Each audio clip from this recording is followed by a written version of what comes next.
Hello hello எல்லோரும் எப்படி இருக்கிறீங்க? நான் நல்லா இருக்கிறேன். நீங்கள் நல்லா இருப்பீங்கன்னு நினைக்கிறேன். இன்றைக்கி ஒரு புதிய வீடியோவில் உங்களை சந்திக்கிறேன். இன்றைக்கி ஒரு மியூசியம் காட்ட போகிறேன் உங்களுக்கு. வாங்க போவோம். இந்த மியூசியம் லண்டனில் ஹோல்பன்ன்ற இடத்துல இருக்குது. இது 1700களில் ஒரு டாக்டர் இருந்திருக்கிறாரு, ஹண்டர் என்று சொல்லி. அந்த டாக்டர் தான் சேர்த்து வச்ச அரிய பொருட்கள் எல்லாத்தையும் இங்கே மியூசியமாக வச்சிருக்கிறாங்க. அவரோட மகன் பேரங்கள்கிட்ட இருந்து இந்த பொருட்கள் எல்லாத்தையும் அரசாங்கம் காசு கொடுத்து வாங்கி ஒரு மியூசியமாக செஞ்சு இங்கே வச்சிருக்கிறாங்க.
ஆயிரத்தி 1700களில் டாக்டர் ஹண்ட் தானே செய்த ஒரு ஆப்ரேஷன் இது. இந்த மனிதருடைய கழுத்தில் பார்த்திங்கன்னா தெரியும், பெரிய கட்டி ஒன்று வளர்ந்துருக்கு. அதை 21 நிமிஷம்தான் எடுத்திருக்கு அவருக்கு. அதை ஆப்ரேஷன் பண்ணி அதை வெளியே எடுத்து அந்த மனுஷரை காப்பாற்றிருக்கிறாரு. அது மட்டும் இல்லை, அந்த கட்டி 4.5 கிலோ எடை இருக்குது. அதை வெளியே எடுத்து அதை வெட்டி அதை ஆராய்ஞ்சு அது என்ன நோயின்றும் கண்டுபிடிச்சி அதில் எழுதி வச்சிருக்கிறாரு. அந்த படத்தை பார்த்திங்கன்னா தெரியும், ஆப்ரேஷனுக்கு முதலும் ஆப்ரேஷனுக்கு பிறகும் அந்த மனிதரோட உருவத்தை அந்த படத்தில் இருக்குது.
ஜான் ஹண்டர் சொல்கிறது தான் இவரோட பேர். இவர் வந்து 1728 1728 பிறந்திருக்கிறாரு. ஸ்காட்லாண்டில் ஒரு ஃபார்மில் தான் இவர் பிறந்திருக்கிறாரு. இவரோட குடும்பம் வந்து ஒரு விவசாய குடும்பம். அந்த குடும்பத்தில் பிறந்தவர். பள்ளிக்கூட காலங்களில் இவருக்கு சரியாக எழுத வாசிக்க கூட வராது. அதனால் இவர் 13 வயசுலேயே இவரை பள்ளிக்கூடத்தை விட்டு நிப்பாட்டிட்டாங்க.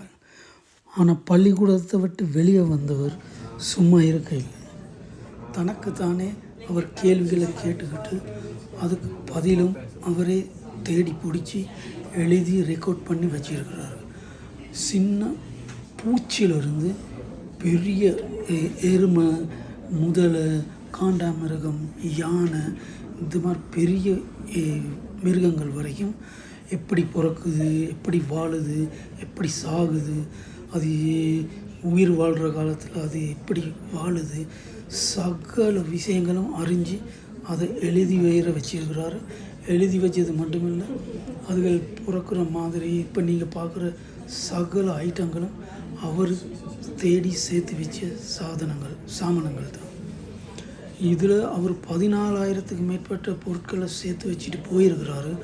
ஆனால் இப்போது நம்மள்கிட்ட பார்க்கக்கூடியதாக இருக்குது ஒரு 3000 ஐட்டம்ஸ் தான். அது என்னன்னு சொன்னால், 2வது உலக யுத்த காலத்தில் குண்டு போடுற காலத்தில் அந்த குண்டுகளுக்கு இலக்காகி இந்த மியூசியம் ஒரு முறை அப்படி முற்ற அழிஞ்சு போயிட்டுது. அதுக்கு பிறகு அதில் மிச்சம் உள்ள 3000 ஐட்டம்ஸ் தான் இப்போது நாங்கள் பார்க்கக்கூடியதாக இருக்குது.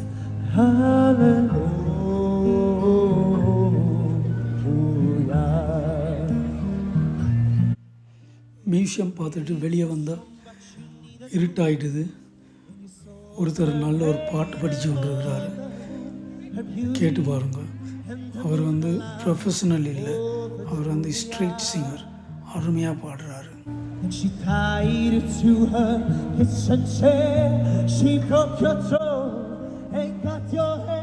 ஓகே, இந்த வீடியோ உங்களுக்கு பிடிச்சிருந்தோ நீங்கள் சப்ஸ்கிரைப் பண்ணி எனக்கு லைக் ஷேர் கமெண்ட் பண்ணுங்கள். இன்னொரு வீடியோவில் சந்திக்கிறேன். அது வரைக்கும் குட் பை.